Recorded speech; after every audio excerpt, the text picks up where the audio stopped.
اپنے رسول اللہ صلی اللہ علیہ وآلہ وسلم کے ساتھ صحابہ کرام کی محبت، ان کے عشق اور ایثار کے بہت سارے واقعات سنے ہوں گے کہ صحابہ کرام رضی اللہ تعالی عنہم کے لیے رسول اللہ صلی اللہ علیہ وسلم کی ذات اقدس سب سے پہلے چیز تھی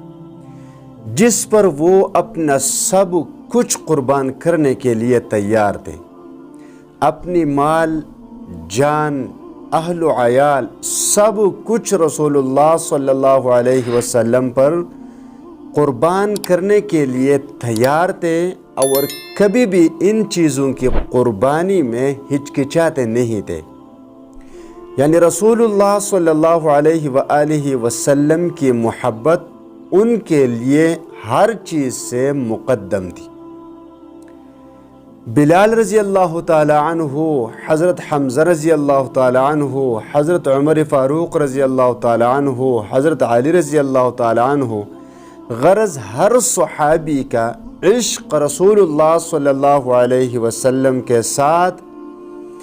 وہ اتنا تھا کہ اس کو بیان کرتے کرتے زمانے لگ جائیں گے،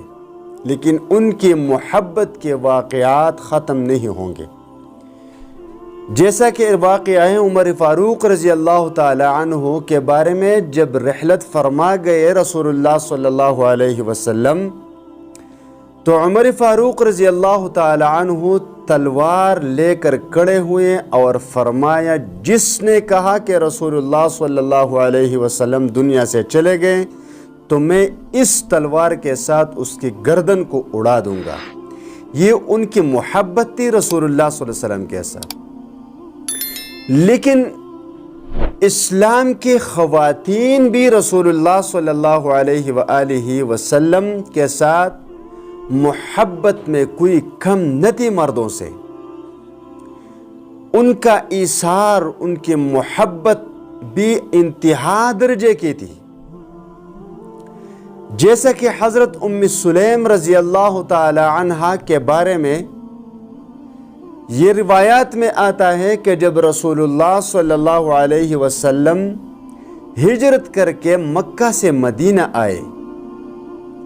تو حضرت ام سلیم رضی اللہ تعالی عنہا رسول اللہ صلی اللہ علیہ وآلہ وسلم کی خدمت میں حاضر ہوئی اور فرمانے لگی، اے اللہ کے رسول، آپ یہاں پر تشریف لائے، سارے لوگوں نے آپ کو تحفے پیش کیے، لیکن میرے پاس آپ کو تحفہ پیش کرنے لیے کچھ نہیں، کیونکہ وہ بیوہ عورت تھی۔ میرا یہ چھوٹا بچہ ہے انس بن مالک رضی اللہ تعالی عنہ، میں اس کو آپ کی خدمت میں پیش کرنا چاہتی ہوں، یہ آپ کی خدمت کے لیے میں نے وقف کر دیا ہے۔ پھر حضرت انس بن مالک رضی اللہ تعالی عنہ نے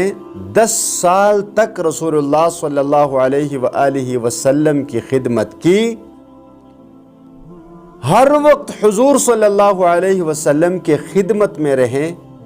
پھر حضور صلی اللہ علیہ وسلم نے اس کے لیے مختلف دعائیں مانگی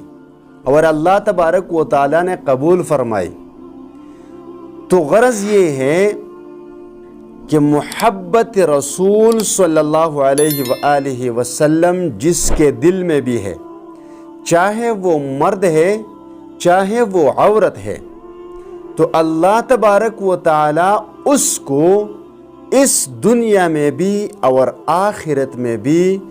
14ویں رات کی چاند کی طرح چمکا دیں گے۔ لہٰذا آپ رسول اللہ صلی اللہ علیہ وسلم کی محبت کو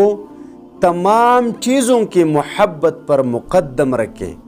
اور اپنے دل کو اللہ اور رسول صلی اللہ علیہ وسلم کی محبت کے لیے خالی کر دیں، دنیا سے، بغض سے، حسد سے، جھوٹ، فریب، سب چیزوں سے جو ظاہری اور باطنی گناہ ہے ان سے اپنے دلوں کو صاف کر کے اپنے دلوں میں اللہ اور رسول کی محبت کو سموئیں۔ انشاءاللہ تعالی اللہ تبارک و تعالی اور رسول اللہ صلی اللہ علیہ وسلم کی یہ محبت ہمارے لیے دنیا میں بھی اور آخرت میں بھی نجات اور کامیابی کا ذریعہ بن جائے گا۔